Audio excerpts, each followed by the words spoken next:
Pascal, Philbert, Bonfils. Bonfils? Bonfils, the last born.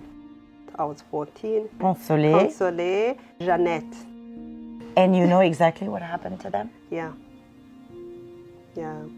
Is it because you saw it with your own eyes, or you were told after? No, they took them from where we're hiding to our destroyed home and slaughtered them.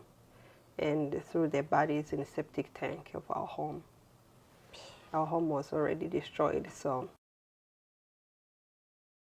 Now it's me, my mom, Jeannette. Now I had to keep hiding.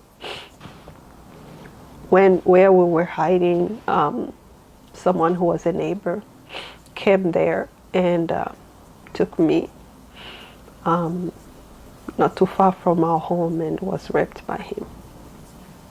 I wanted to die, but I always feel like, you know, God wanted me to survive so that I can tell what we have gone through, women have gone through, especially women, which is the hardest thing for survivors to talk about.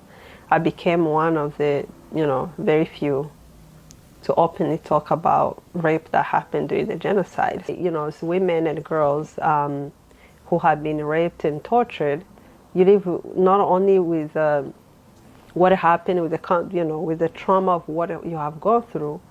I had to also live with the consequences, like many, you know, women and girls. What consequences in your case? I found that I was HIV positive.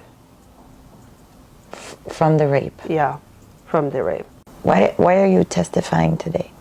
Not only to educate what happened, but also to empower others to never give up, you know, on hope. Even though I take a pill every day, which is a constant reminder of what happened to me. For your HIV? For my HIV. Because of the work I've done on me, what I equipped my mind, how I wanted to see myself, it got to a point where that pill is no longer a threat to me. It became like a vitamin.